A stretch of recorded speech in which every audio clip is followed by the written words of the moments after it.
Hello, welcome to this new tutorial. Today we are going to talk about fundamental rights. Well, fundamental rights are essential for the existence and development of individuals. These rights are fundamental because of two reasons. First, these are mentioned in the Constitution which guarantees them, and second, these are justiciable, that is enforceable through courts. As we have understood that fundamental rights are essential for the existence and the development of individual, what does it mean is that without fundamental rights, individual cannot exist or individual cannot enjoy the total freedom. Individual cannot enjoy that equality or for that matter cultural or educational rights. And therefore we have to understand these two very important reasons why these rights are called fundamental. It's only because these rights are very much mentioned in the Indian Constitution, and these rights are guarantees to the individual that any individual, once he or she becomes a citizen of India, will be protected, will be given all these rights. And therefore whenever any state for that matter interfere with these fundamental, these basic rights of the individual, then an individual can go to the court. Individual can ask the court to intervene and protect his or her rights against any exploitation by the state, and therefore these rights are justiciable in the court of the law. So therefore let us go more in deep and understand what are the basic fundamental rights in the Indian Constitution. So these fundamental rights are provided in part 3rd of Indian Constitution. So the Constitution's guaranteed group of 6 fundamental rights in Indian Constitution. These are as follows. So first we have the group of equality, which is called right to equality from article 14 to 18. Second group is right to freedom, a group of article of fundamental rights from article 19 to 22. Third group is called right against exploitation from article 23 to 24. Fourth group consists of rights to freedom of religion from article 25th to 28. Fifth group consists of rights of cultural and educational rights from article 29 to 30. And last, rights to constitutional remedies, article 32. So these are the 6 groups of basic fundamental rights given to every individual in India by the Indian Constitution. So let us take first right to equality from article 14 to 18 within the Indian Constitution. Now when we talk about right to equality is a very important in a society like ours. The purpose of this right is to establish the rule of law where all the citizens should be treated equal before the law. So right to equality has 5 provisions of equality from article 14 to 18. These provides for equality before law or for the protection of law to all the persons in India, and also prohibit discrimination on the grounds of religion, race, caste, gender or place of birth. So following are the 5 different types of right to equality. First we have article 14, equality before law and equal protection of law. Article 15, prohibition of discrimination on certain grounds. Article 16, equality of opportunity in matters of public employment. Article 17, abolition of untouchability and prohibition of its practice, and Article 18, abolition of titles. So now let us take first Article 14, equality before law and equal protection of law. So Article 14 says that the state shall not deny to any person equality before the law or the equal protection of the law within the territory of India. Well, here it is very simple to understand that under Article 14, state will not deny any person of any equality, or state will not make any kind of a discrimination between the people when it comes to the equality within the Indian territory. Well, Article 14 has two important concepts. First, equality before the law and equal protection of law. Now let us take first equality of law and try and understand what exactly Article 14 speaks about.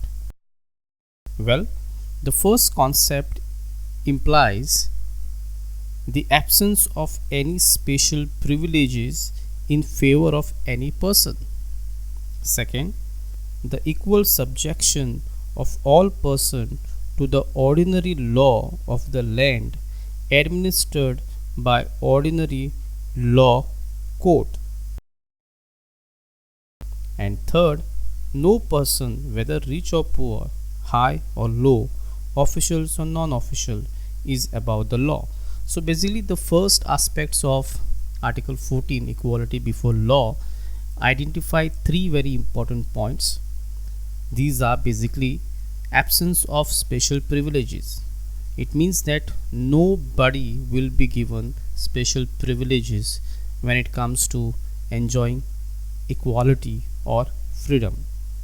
Second, everybody, whether you are a rich or a poor, whether you have everything or you have nothing, all will be subjection.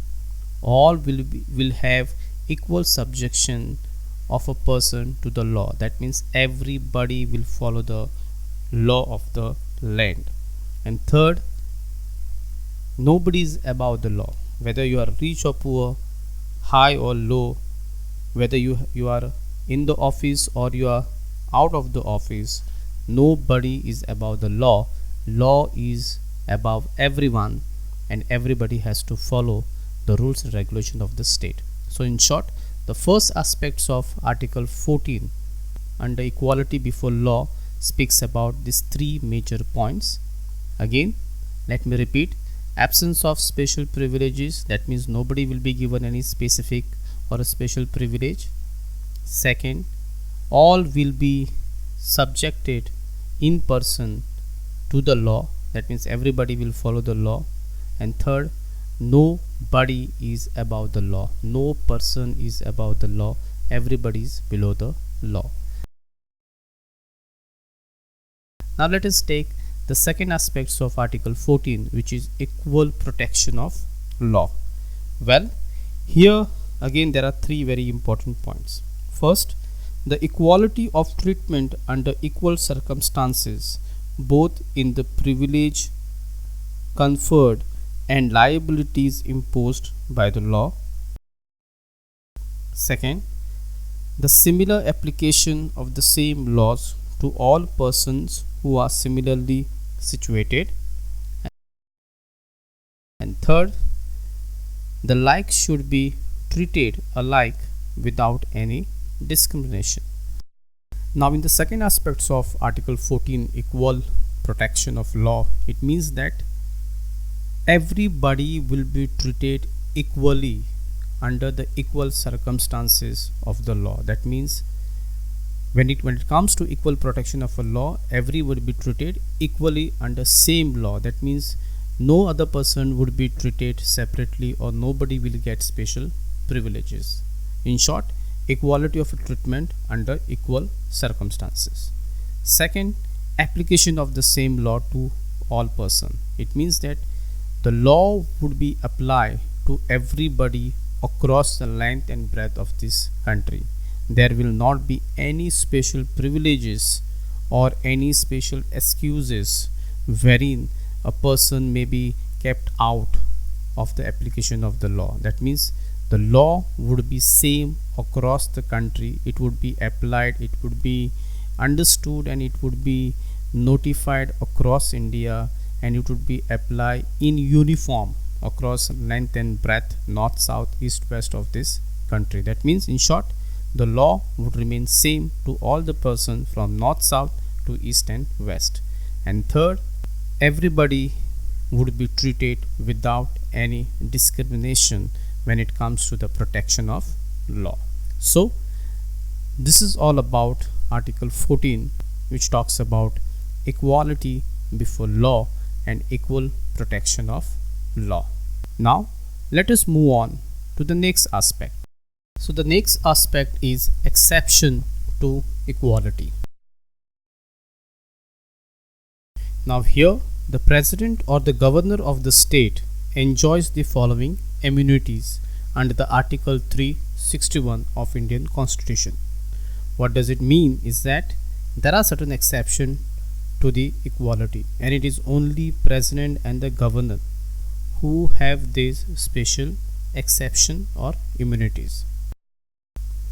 First, the president or the governor is not answerable to any court for the exercise and performance of the powers and duties of his office. It's very simple to understand that when it comes to powers and functions and the duties of the president and the governors are concerned, they are not answerable to any court. That means you cannot drag president and the governor into the court of law when they are in the office. Second, no criminal proceedings shall be instituted or continued against president or the governor in any court during his or her term of office. That means you cannot have any criminal proceedings against the president and the governor when they are in the office, especially when they are during their term in the office. So it's very natural that once they are out of the office or once they finish their term, then yes, criminal proceedings can be continued. But during their term of office, you cannot proceed any criminal proceedings. Point number 3, no processes for the arrest or imprisonment of the president or the governor shall be issued from any court during his term of office. Again, here court also cannot issue any order, or court cannot issue any some kind of a process, or there cannot be any process of arresting or imprisonment of the president and a governor when they are in power. That means court also does not have the power to call for a processes for the arrest of the president or imprisonment of the president or governor. And the last, fourth point, no civil proceeding against the president or the governor shall be instituted during his term of office. That means again there shall be no civil proceeding against the president and governor during their term of office.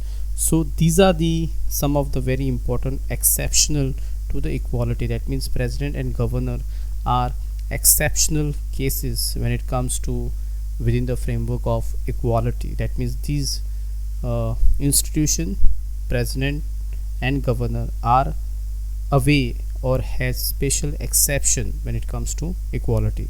So beside president and governor, no members of parliament and legislature of the state shall be liable to any proceedings in any court in respect of anything said or any vote given by him or her in the parliament.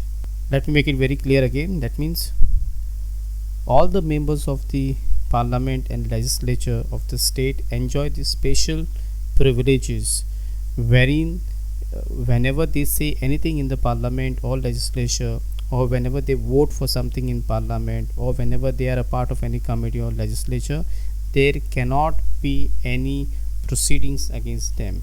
Yes, definitely if they say something, or if they do something wrong out of the house, then yes, there can be or they can be liable for the proceedings in the court, but if they make any comment in the house or in the assembly, they cannot be liable for any imprisonment or any proceedings in the court.